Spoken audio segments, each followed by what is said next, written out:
Hello friends, स्वागत है आपका मेरे यूट्यूब चैनल में।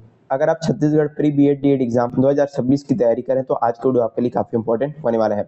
आज के इस वीडियो में जो है सामान्य ज्ञान के इंपॉर्टेंट एमसीक्यू जो है देखने वाले हैं, जो कि आपकी परीक्षा में काफ़ी हेल्प जो है होने वाला है। पूरी व्याख्या के साथ सभी चीज़ों को समझने वाले हैं ताकि जो आपका कॉन्सेप्ट है पूरी तरीके से क्लियर हो जाए। तो चलिए बिना किसी देरी के आज हमारा जो वीडियो है शुरू करते हैं। चैनल पर नए हैं तो जरूर आपको सब्सक्राइब करना है, ज़्यादा से ज़्यादा शेयर करना है। पहला क्वेश्चन यहाँ पर देखिए, सिंधु घाटी सभ्यता का प्रसिद्ध यानी कि विशाल स्नानागार ग्रेट बाथ जो है निम्नलिखित में से किस स्थान पर पाया गया था? ऑप्शन देखिए, हड़प्पा, मोहनजोदड़ो, लोथल या फिर कालीबंगा। तो चलिए बताइए इसका राइट आंसर क्या हो सकता है। आपको भी अपना जो आंसर है यहाँ पर देना पड़ेगा। तो इसका राइट आंसर क्या हो जाएगा? ऑप्शन नंबर बी यानी कि मोहनजोदड़ो जो है इसका राइट आंसर हो जाएगा। सिंधु घाटी सभ्यता में जो है सबसे विशाल स्नानागार मोहनजोदड़ो में यहाँ पर पाया गया था। इसके अलावा यदि लोथल की हम बात करें तो लोथल में आपका क्या है, प्राचीन ये जो है बंदरगाह इसको जो है माना जाता है। तो इसी तरीके से पूरे व्याख्या के साथ सभी चीजों को यहाँ पर समझने वाले हैं।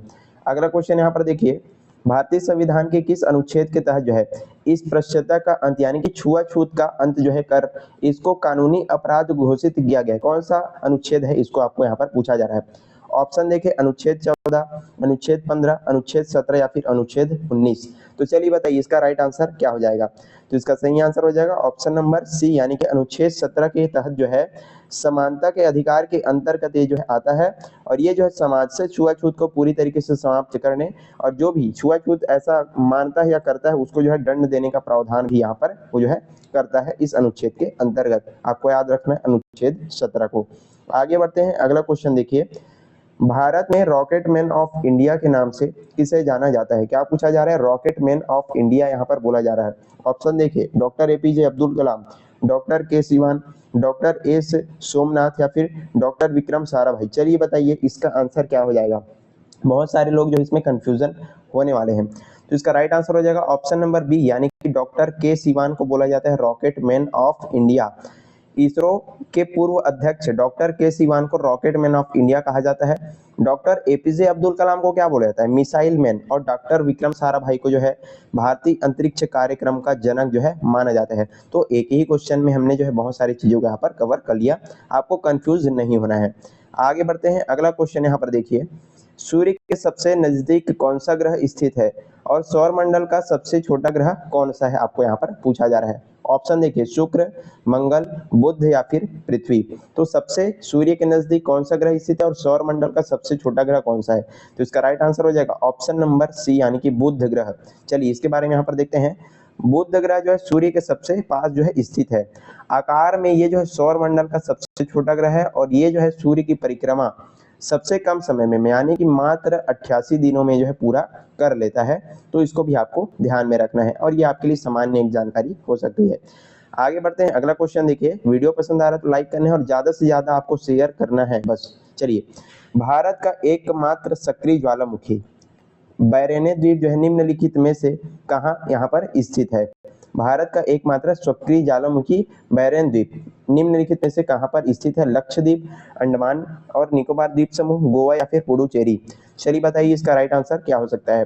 तो इसका राइट आंसर हो जाएगा ऑप्शन नंबर बी यानी कि अंडमान और निकोबार द्वीप समूह में। ये जो बैरन द्वीप है भारत और दक्षिण एशिया का एकमात्र सक्रिय ज्वालामुखी है जो बंगाल की खाड़ी यानी अंडमान निकोबार द्वीप समूह का एक जो है हिस्सा है। चलिए आगे बढ़ते हैं, अगला क्वेश्चन देखिए, किस भारतीय राज्य को धान का कटोरा के नाम से जाना जाता है? उत्तर प्रदेश, पंजाब, पश्चिम बंगाल या छत्तीसगढ़। तो चलिए बताइए इसका राइट आंसर क्या हो जाएगा। इसका राइट आंसर हो जाएगा हमारा छत्तीसगढ़, ऑप्शन नंबर डी। अपने छत्तीसगढ़ राज्य को अपनी भौगोलिक बनावट, उपजाऊ भूमि और धान की विभिन्न प्रजातियों के अत्यधिक उत्पादन के कारण धान का कटोरा यहाँ पर कहा जाता है हमारे छत्तीसगढ़ को। चलिए आगे बढ़ते हैं, अगला क्वेश्चन देखिए, मानव शरीर की सबसे बड़ी ग्रंथि जो है कौन सी है?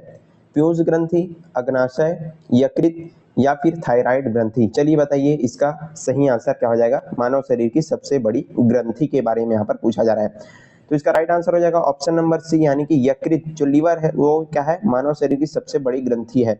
यकृत लीवर जो है मानव शरीर की सबसे बड़ी ग्रंथि है और ये जो है शरीर में पित्त रस का स्राव करती है। और शरीर की सबसे छोटी ग्रंथि यदि आपको पूछा जाए तो आपको बताना है पीयूष ग्रंथि। ये जो है सबसे छोटी ग्रंथि होती है हमारे शरीर की।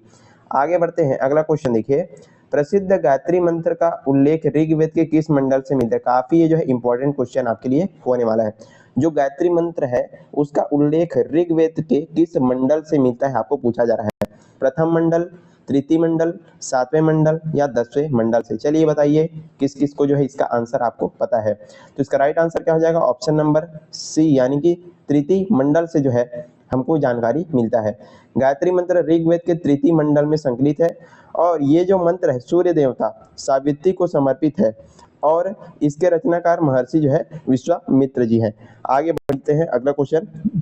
भारत में जो है राष्ट्रीय विज्ञान दिवस नेशनल साइंस डे प्रतिवर्ष किस तिथि को मनाया जाता है। 12 जनवरी, 28 फरवरी, 5 जून और 29 अगस्त। चलिए बताइए राष्ट्रीय विज्ञान दिवस जो है कब मनाया जाता है। इसका राइट आंसर क्या हो जाएगा, ऑप्शन नंबर बी यानी कि 28 फरवरी को मनाया जाता है राष्ट्रीय विज्ञान दिवस। 28 फरवरी 1928 को महान भारतीय वैज्ञानिक सर सीवी रमन के रमन प्रभाव की खोज की यहाँ पर घोषणा की थी, जिसके लिए उन्हें नोबेल पुरस्कार मिला और इसी की याद में हर साल 28 फरवरी को विज्ञान दिवस मनाया जाता है। 5 जून को जो है क्या मनाया जाता है, इसका जो आंसर है आपको कमेंट बॉक्स में जरूर बताना है। चलिए आगे बढ़ते हैं, अगला क्वेश्चन देखिए। अगला क्वेश्चन है कि पानी का घनत्व किस तापमान पर सबसे अधिक होता है। पानी के घनत्व की बात हो रही है और कौन से तापमान पर सबसे अधिक होता है। 0 degree Celsius, 4 degree Celsius, 100 degree Celsius या फिर -4 डिग्री सेल्सियस। चलिए बताइए इसका राइट आंसर क्या हो जाएगा। तो इसका राइट आंसर हो जाएगा ऑप्शन नंबर बी यानी कि 4 डिग्री सेल्सियस। पानी एक अनोखा गुण है कि ये जो है 4 डिग्री सेल्सियस पर इसका जो घनत्व सबसे अधिक होता है और इसके आयतन सबसे यहाँ पर कम होता है। यही कारण है कि ठंडे प्रदेश में झीलों के ऊपर से जमने के बाद नीचे जो मछलियां हैं वो क्या रहती है, जीवित रहती है। तो इसको आपको याद रखना है। आगे बढ़ते हैं, अगला क्वेश्चन देखिए। भारतीय रिजर्व बैंक का राष्ट्रीयकरण किस वर्ष किया गया था। ऑप्शन है 1935, 1947, 1949 या फिर 1950। तो चलिए बताइए आरबीआई का जो राष्ट्रीयकरण है किस वर्ष यहाँ पर किया गया था। तो इसका राइट आंसर हो जाएगा ऑप्शन नंबर सी यानी कि 1949 को। आरबीआई की स्थापना 1 अप्रैल 1935 को हुई थी, लेकिन स्वतंत्रता के बाद जो है 1 जनवरी 1949 को इसका पूर्ण रूप से जो है राष्ट्रीयकरण कर दिया गया था और ये भारत का केंद्रीय बैंक जो है बना है। चलिए आगे बढ़ते हैं, अगला क्वेश्चन देखते हैं। आई होप चीजें आप अच्छे से समझ रहे होंगे। वायुमंडल में सबसे अधिक मात्रा में पाई जाने वाले गैस जो है कौन सी है। काफी सरल और इंपॉर्टेंट ये जो क्वेश्चन है होने वाला है। ऑक्सीजन, कार्बन डाइऑक्साइड, नाइट्रोजन और हाइड्रोजन। इसका राइट आंसर क्या हो जाएगा, सबसे ज्यादा गैस कौन सा पाया जाता है। ऑप्शन नंबर सी यानी कि नाइट्रोजन गैस। हमारे पृथ्वी के वायुमंडल में सबसे अधिक मात्रा में नाइट्रोजन गैस पाई जाती है, जो लगभग कितना परसेंट है, 78%। इसके बाद दूसरे स्थान पर कौन सा है, ऑक्सीजन, ये है आपका 21% और बाकी जो बचा है 1% आपका कार्बन डाइऑक्साइड और अन्य गैसें जो यहाँ पर पाया जाता है। चलिए अगला क्वेश्चन देखिए। छत्तीसगढ़ राज्य का राजकीय पशु निम्नलिखित में से कौन सा है। जंगली भैंसा, पहाड़ी मैना, शेर या फिर बारहसिंघा। राज्य का राजकीय पशु कौन सा है। तो इसका राइट आंसर क्या हो जाएगा, ऑप्शन नंबर ए यानी कि जंगली भैंसा जो है इसका हमारा राजकीय पशु है। राजकीय पक्षी है पहाड़ी मैना और राजकीय वृक्ष है साल या सरई वृक्ष है। और आप जो है जंगली भैंसा का वैज्ञानिक नाम क्या है, इसको भी आपको कमेंट में इसका आंसर जरूर देना है। चलिए आगे बढ़ते हैं, अगला क्वेश्चन। जलियांवाला बाग हत्याकांड की जांच के लिए ब्रिटिश सरकार द्वारा किस कमीशन या समिति का गठन यहाँ पर किया गया था। Simon commission, Hunter commission, Cripps commission या फिर वर्धा समिति। तो इसका राइट आंसर क्या हो जाएगा, ऑप्शन नंबर बी यानी कि हंटर कमीशन का यहाँ पर गठन किया गया था। 13 अप्रैल 1919 को अमृतसर में हुए दर्दनाक जलियांवाला बाग हत्याकांड की जांच और तथ्यों का पता लगाने के लिए लॉर्ड हंटर की अध्यक्षता में जो है हंटर कमीशन का जो गठन है किया गया था।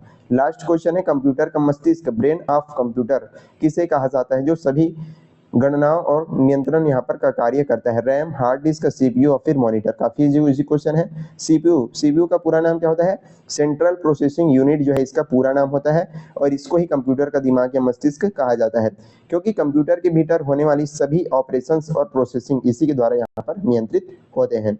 और यहीं पर आज का हमारा वीडियो समाप्त होता है। हमने काफी बेहतरीन तरीके से आपको आपके एग्जाम्स के लिए जो सामान्य ज्ञान का जो क्वेश्चन है आपको अच्छे से समझा दिया। आई होप आपको सारी चीजें अच्छे से समझ में आ गई होगी। वीडियो पसंद आए तो लाइक करना, ज्यादा से ज्यादा शेयर करना और चैनल पर नए तो जरूर आपको सब्सक्राइब कर लेना है। चलिए पढ़ते रहिएगा। Thank you so much.